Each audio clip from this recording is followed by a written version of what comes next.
வணக்கம். இழ் என்கின்ற எழுத்து நம்முடைய தமிழ் மொழியில் ஒரு சிறப்பான தனித்துவம் வாய்ந்த எழுத்தாக இருக்குது. இந்த எழுத்தினுடைய சிறப்புகள் என்ன அப்படின்றது தான் இந்த வீடியோவில் நம்ம பார்க்க போகிறோம். அதற்கு முன்பாக இந்த இழ் என்கின்ற எழுத்தினுடைய சில அடிப்படையான விஷயங்களை நாம் பார்ப்போம். முதல் விஷயம் பாருங்கள், இழ் என்பது மெய்யெழுத்துக்கள் வரிசையில் வரக்கூடிய 15வது எழுத்தாக இருக்குது. இரண்டாவது விஷயம், மெய்யெழுத்துக்களை 3 வகைகளாக பிரிப்போம்: வல்லினம், மெல்லினம், இடையினம் அப்படின்ட்டு. இழ் என்கின்ற இந்த எழுத்து இடையின வகையை சார்ந்தது. மூன்றாவது விஷயம், இழ் என்கின்ற இந்த எழுத்து அரை மாத்திரை அளவு ஒலிக்கும். நான்காவது விஷயம், உச்சரிப்பு. உச்சரிப்பை பொறுத்த மட்டிலும் ழ, இழ் இது இரண்டுமே உச்சரிப்பு கொஞ்சம் வித்தியாசப்படும். எப்படி அப்படின்னா, ழனுடைய உச்சரிப்பை பொறுத்த வரைக்கும் நம்முடைய நாக்கின் நுனி மேலெண்ணத்தை வருடி சொல்லும். வருடி சொல்லக்கூடியது தான் ழ. ழ அப்படின்னு சொல்லும்பொழுது நாக்கினுடைய நுனி மேலெண்ணத்தை வருடி செல்லும். இழ் அப்படின்னு சொல்லும்பொழுது நாக்கினுடைய நுனி மேலெண்ணத்தில் போய் அழுத்தும்.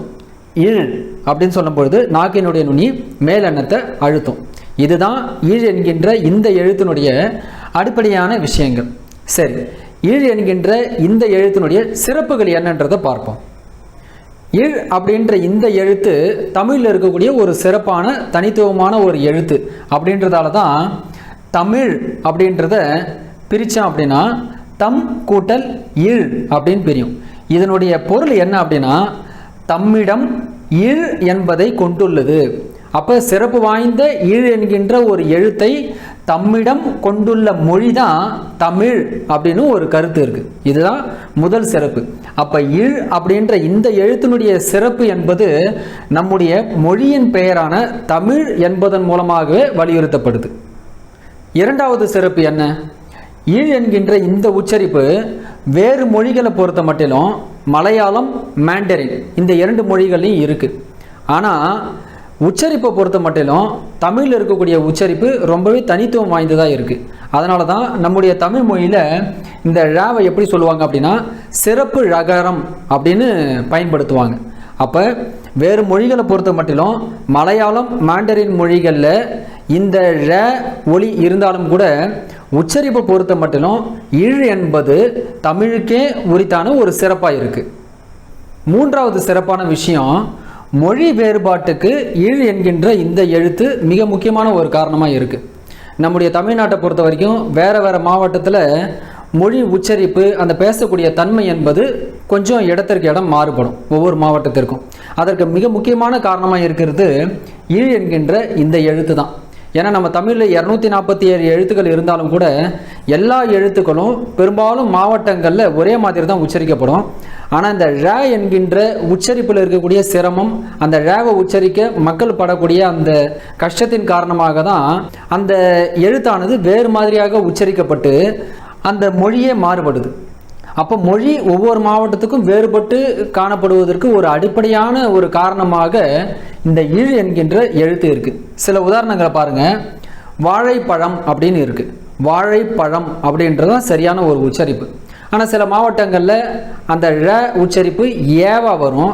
அதனால் என்ன பண்ணுவாங்க அப்படின்னா வாழைப்பழம் அப்படின்னு சொல்லுவாங்க. சில மாவட்டங்களில் அந்த ழ உச்சரிப்பு ல அப்படின்னு வரும். அதனால் வாழைப்பழம் அப்படின்னு சொல்லுவாங்க. சில இடங்களில் ல அப்படின்னு வரும். அதனால் வாழைப்பழம் அப்படின்னு சொல்லுவாங்க. சில நேரங்களில் பார்த்தீங்கன்னா ழ உச்சரிப்பு இது எதுலையுமே வராமல் ச அப்படின்ற உச்சரிப்பாக கூட வருது. சென்னை பகுதிகளெலாம் பார்த்தீங்கன்னா இழுத்துக்குன்னு அப்படின்ட்டு உச்சரிக்க மாட்டாங்க, அந்த ழு வராது. அதனால் என்ன பண்ணுவாங்க அப்படின்னா இஸ்துக்குன்னு அப்படின்னு சொல்லுவாங்க. அப்போ அந்த இடங்களில் ழ உச்சரிப்பை ச உச்சரிப்பாக மாறுபடுது.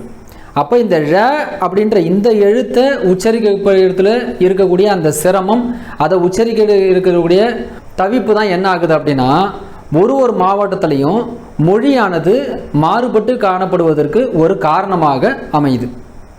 நான்காவது சிறப்பு என்ன? முக்கிய சொற்கள்.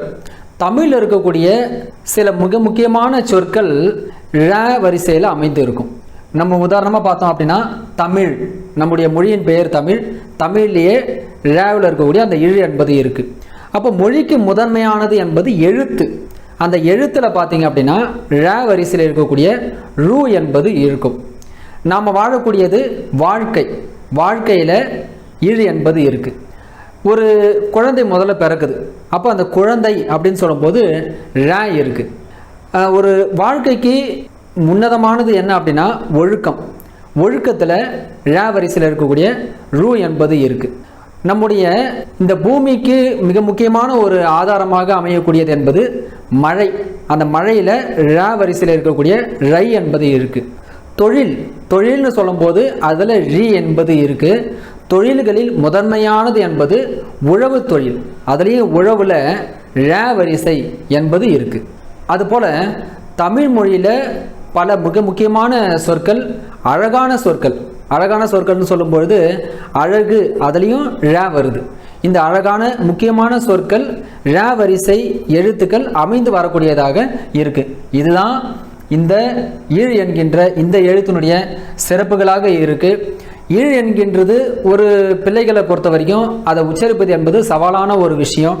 வாழைப்பழம் அப்படின்னு உச்சரிக்கிறது, சரியாக உச்சரிக்கிறது அப்படின்றது ஒரு சிறப்பான ஒரு விஷயமாக, ஒரு சவாலான ஒரு விஷயமாக பல குழந்தைகளுக்கு இருக்கும்.